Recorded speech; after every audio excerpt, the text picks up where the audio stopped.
आज की यह घटना एक ऐसे शिव भक्त की है जिसका एक अहंकारी व्यक्ति के द्वारा अपमान किया गया, जिसके बाद जो हुआ उसने उस अहंकारी व्यक्ति की ज़िंदगी में भूकंप ला दिया। यह घटना उत्तराखंड के रहने वाले एक अमीर शाहूकार दिलीप कुमार की है। गांव का सबसे अमीर आदमी होने के कारण उसे अपने आप पर काफ़ी अहंकार था। गांव में उसकी काफ़ी चलती थी, क्योंकि उसे लगता था कि वो अपने पैसों के दम पर कुछ भी कर सकता था। वो अपने खेतों में काम करने वाले मजदूरों के साथ काफ़ी बुरा व्यवहार करता था। एक बार गांव के बाहर एक साधु कुटिया बनाकर रहने लगे। वो साधु शिव भक्त थे और अपना ज़्यादा समय भगवान शिव की भक्ति में व्यतीत करते थे। वहीं पर लोग उनके पास दर्शनों के लिए आते थे और कई लोग तो उनसे आशीर्वाद भी लेते थे। वह साधु गांव में जाकर किसी एक घर में से ही भोजन करते थे। उन्हें जो भी खाने के लिए मिलता वह भोलेनाथ का नाम लेकर खा लेते थे।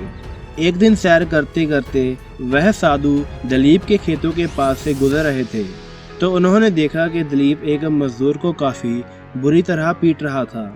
उस मजदूर के बार बार क्षमा मांगने पर भी दिलीप उसे पीटता जा रहा था और उसे गालियां भी दे रहा था। साधु से यह सब देखा नहीं गया। वह दिलीप के पास गए और उस मजदूर को पीटने की दिलीप से वजह पूछने लगे। दिलीप गुस्से में था और साधु से कहने लगा कि बाबा, ये हमारा आपसी मामला है, तू जाकर अपना काम कर। दिलीप के यह कड़वे बोल सुनकर साधु शांत रहे, क्योंकि वह काफ़ी शांत स्वभाव के थे। साधु ने दिलीप को मुस्कुराते हुए कहा कि बेटा, धन दौलत का तू इतना अभिमान मत कर। इंसान अपने साथ कुछ भी नहीं लेकर जाता, यह सब यहीं पर ही रह जाता है। साधु की यह बात सुनकर दिलीप ने भड़कते हुए कहा, बाबा, यह मजदूर तेरी तरह मुफ्त का खाने के आदी हो गए हैं। तू भी बिना कोई काम किए सारा दिन बस घूमता रहता है और बिना मेहनत किए खाना खाता है। तुझे यह सब पचता कैसे है? तुझे शर्म नहीं आती? वो साधु इस सब पर भी शांत रहे, पर उन्होंने कहा कि देने वाला तो वो परमात्मा है, हम सभी उसी का दिया खाते हैं। वो सबको देखता है और सबकी सुनता है। और ऐसा कहकर वह वहाँ से चले गए।